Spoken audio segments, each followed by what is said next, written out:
আজকে বাসায় ছিল একটা বিশেষ আয়োজন, যার ফলে আজকে আম্মু এত কিছু রান্না করেছে। হ্যালো এভরিওয়ান, আসসালামু আলাইকুম, welcome to my another blog. আজকের ভিডিওটা দেখাবো বাসায় কি কি রান্না হয়েছে তার একটা ছোট্ট ক্লিপস। আজকে আম্মু বাসায় অনেক কিছু রান্না করেছে। এখানে আম্মু মুরগির মাংসগুলো ভেজে নিচ্ছে, সেটা দিয়ে রোস্ট রান্না করবে। এখানে আম্মু অনেকগুলো ডিম সিদ্ধ করেছে, সেগুলো আমাকে দিল। তো আমি প্রত্যেকটা ডিম খোসাগুলো ছেড়ে নিচ্ছিলাম। একটা ডিম ছুলতে যে আমার কতক্ষণ সময় লাগে, মানে প্রচুর টাইম লাগে। এত আস্তে আস্তে আমি ডিমের খোসাটা ফেলি।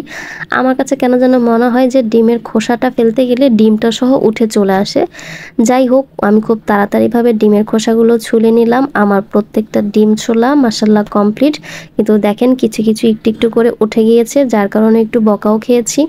তো এইখানে আমি পোলাওর চালগুলো মেপে নিচ্ছিলাম। আম্মু বলল যে কাপটা দিয়ে পোলাওর চালগুলো মেপে নিতে। তো মোবাইলটা কোথায় রাখবো সেটা বুঝে পাচ্তেছিলাম না। তো সাইড থেকে আমি একটু মোবাইলটা রেখে তো এখানে চালগুলো মেপে নিচ্ছিলাম।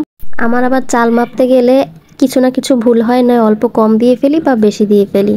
তো এইদিকে আম্মু মশলাটা কষিয়ে নিচ্ছিল রোস্টের জন্য। তো মুরগির পিসগুলো এখানে দিয়ে দিল। আমার আম্মুর হাতের মুরগির রোস্টটা মাশাল্লাহ খুব মজা হয়। আম্মু এদিকে মুরগিগুলো কষিয়ে নিচ্ছিল আর অন্যদিকে পোলাও বসাবে, সেজন্য এখানে তেলের মধ্যে পেঁয়াজটা ভেজে নিচ্ছিল। তো এখানে আব্বু বাহির থেকে শসা আর কাঁচামরিচ এনেছিল, সেগুলো আমি একটু বের করে নিচ্ছিলাম। কাঁচামরিচের যে দাম, মনে হচ্ছে যেন কাঁচামরিচ এখন ডায়মন্ড হয়ে গিয়েছে।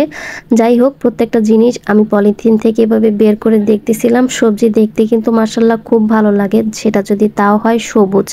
কিন্তু এখন তো একদম সবজিতে হাত দেওয়া যায় না, কারণ সবজির এখন প্রচুর দাম।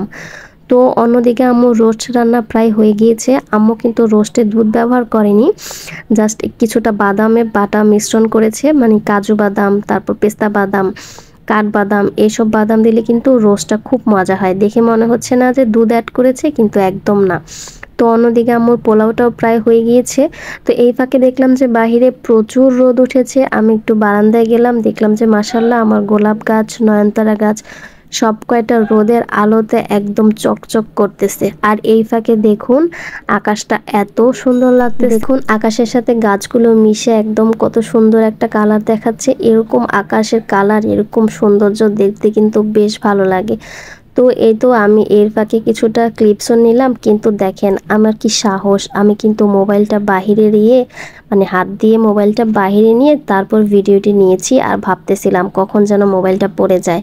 যাই হোক, বারান্দা থেকে অনেকগুলো কাপড় চোপড় নিয়ে এসেছি। পাশে আমার মেয়েটা বসে রয়েছে।